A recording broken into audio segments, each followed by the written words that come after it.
Et notre invité est M.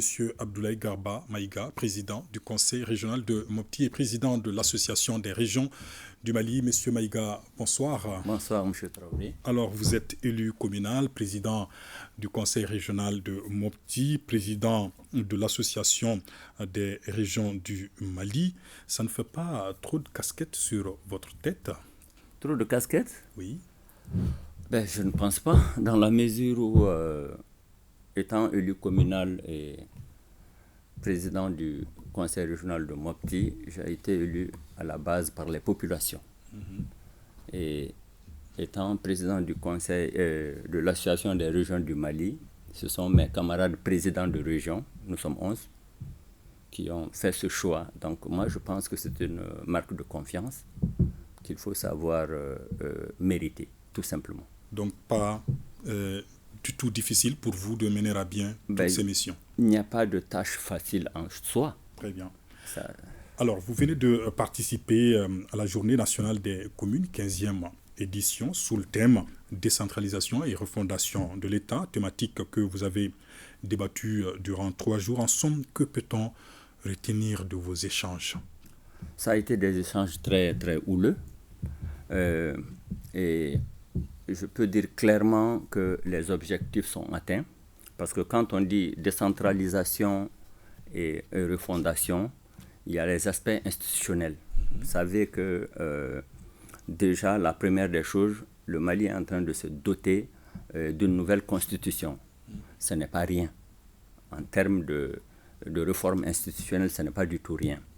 Donc, par rapport à ça, les élus locaux ont un très grand rôle à jouer.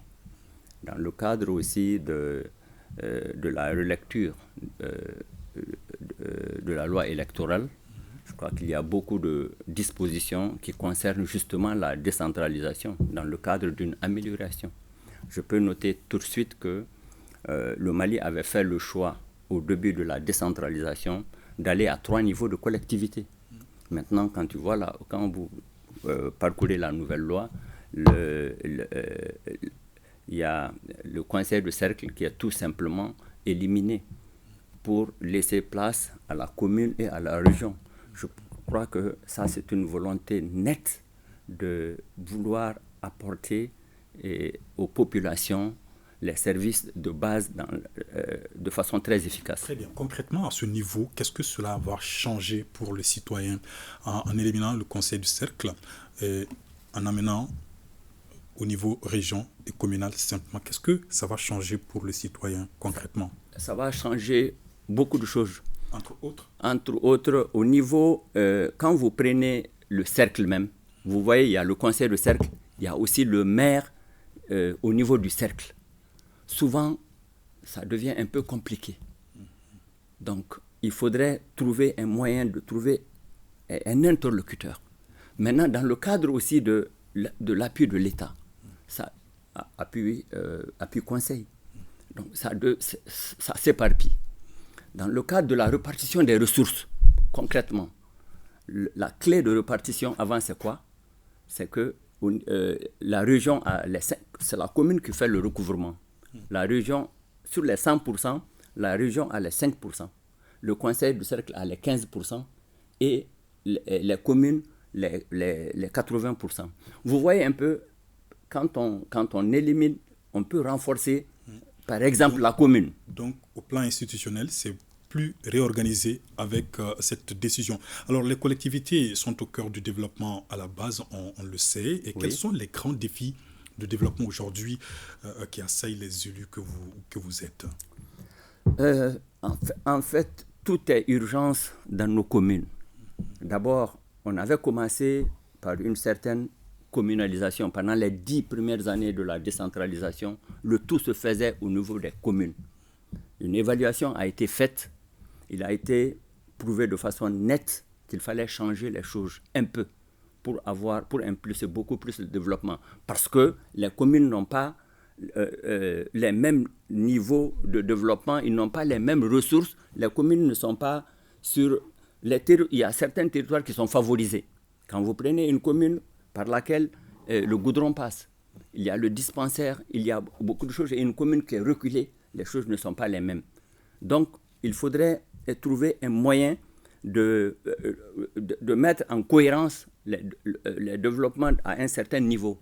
C'est pourquoi, à partir de 2013, je crois, dans la politique, le document cadre de la politique nationale de décentralisation a fait de la région le niveau pertinent pour impulser un développement. Comme ça, autour de toutes les autres collectivités, la région pourra désormais est en train d'impulser le développement. Et c'est plusieurs domaines. C'est l'éducation, c'est la santé, c'est l'aménagement du territoire,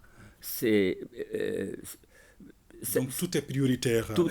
Et que faites-vous justement avec l'État et avec vos partenaires pour trouver des réponses à toutes ces préoccupations pour le bonheur de vos concitoyens? Eh bien, nous mettons tout simplement en œuvre des programmes. Je vais vous citer 3. Allez-y. Par rapport aux partenaires avec l'Union européenne, 5 régions du Mali ont mis un programme de renforcement de capacité des régions du Mali. Et chaque région n'a pas eu moins d'1 milliard pour faire ce travail. D'accord.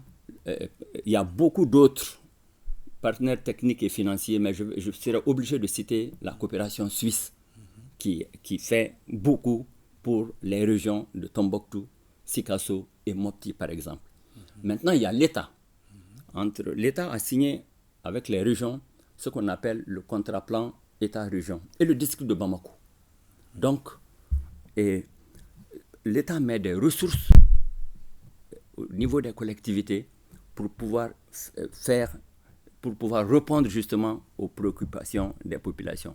Mais l'autre chose qui est beaucoup plus intéressante, chaque année, il y a l'ANICT qui est là. Cette fois-ci, pour toutes les collectivités du Mali, l'ANICT met des ressources à la disposition des collectivités et les collectivités assurent la maîtrise d'ouvrage de ces projets-là pour apporter des réponses justement à toutes ces difficultés qui assaillent les populations. Une dernière question. Oui. Qu'est-ce que vous faites pour sensibiliser davantage les populations au paiement des taxes, par exemple?